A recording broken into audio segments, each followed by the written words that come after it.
Alexander of Macedon conquers the known world in 13 years. He defeats the Persian Empire, reaches India, and declares himself a living god. Then, in a single decade of paranoia, grief, and excess, he destroys everything he builds. His generals murder each other. His bloodline ends in slaughter. This is how history's greatest conqueror becomes history's greatest cautionary tale.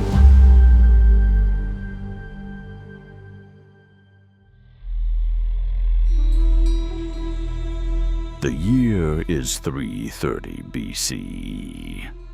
Alexander sits on the throne of Persia, master of an empire stretching from Greece to Afghanistan. But conquest changes him. He adopts Persian dress. He demands his generals prostrate themselves before him like Persian subjects. The Macedonian veterans who bleed beside him for years watch their king transform into something foreign. Cletus the Black, Alexander's childhood friend, and the man who saves his life at the Battle of Granicus, voices what others whisper.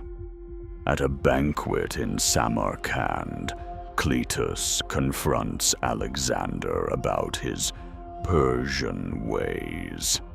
Alexander, drunk on wine and power, grabs a spear from a guard. He drives it through Cletus's chest. The king spends 3 days weeping in his tent, but he never questions his divine right again. The executions begin. Philotas, son of Alexander's most trusted general Parmenion, faces torture and death for alleged conspiracy. Alexander orders Parmenion assassinated in his bed, a loyal commander who serves Macedonia for 40 years. Fear replaces loyalty. The army that conquers empires now fears its own king more than any enemy. Alexander pushes east into India in 326 BCE. His men fight elephants and monsoons. They cross rivers swollen with blood. At the Hephaestion River, the army refuses to continue. For the first time in his life, Alexander faces mutiny from his own soldiers. He rages for 3 days, but the men stand firm. The god king retreats. The march back through the Gedrosian desert kills more Macedonians than any battle. Alexander leads 60,000 soldiers into that wasteland. 15,000 emerge. Some historians call it punishment for the mutiny. Others see a man who no longer values the lives under his command. Then, Hephaestion dies. Alexander's closest companion, some say his lover, succumbs to fever in Ecbatana in 324 BCE. Alexander's grief shatters what remains of his sanity. He crucifies the physician who fails to save Hephaestion. He orders the sacred flame of an entire city extinguished, an act of mourning reserved for the death of Persian kings. He massacres the Kosayan tribe and calls it a funeral offering. He commands that Hephaestion receive divine honors throughout the empire. The drinking intensifies. Ancient sources describe banquets lasting days, where Alexander drains cup after cup of unmixed wine. His body, already scarred from wounds at Gaza, Multan, and a dozen other sieges, begins to fail. Yet he plans new conquests: Arabia, Carthage, perhaps even Rome.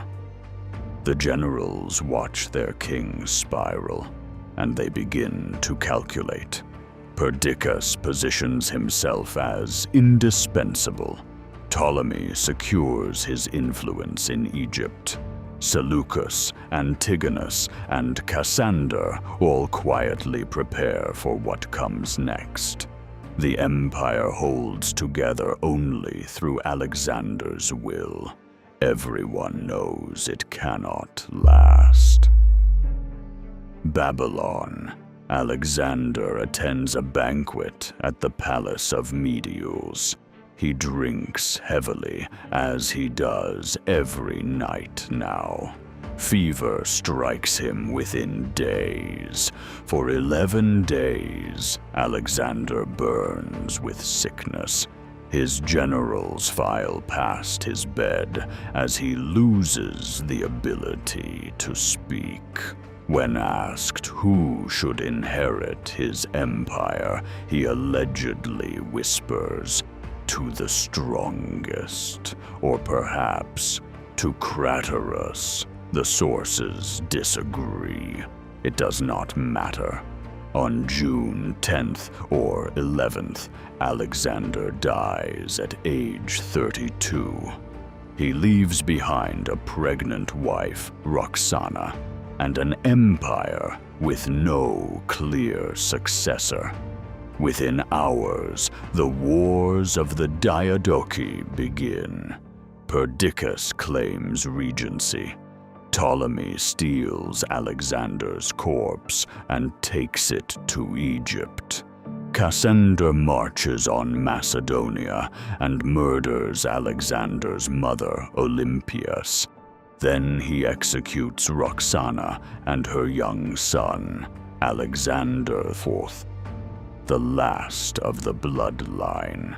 By 281 BCE, every one of Alexander's generals who fights for his empire lies dead, most killed by each other. The kingdom splits into 3 successor states that war for generations. The unity Alexander imposes by force dissolves the moment his hand releases the sword. Alexander conquers 30 nations before his 33rd birthday. He builds nothing that survives him. His generals become his grave diggers. His family becomes his final victims. The man who calls himself a god leaves behind only a corpse, a civil war, and a question that haunts every conqueror since. What good is an empire if it dies with you? Subscribe to discover more secrets that history tried to bury.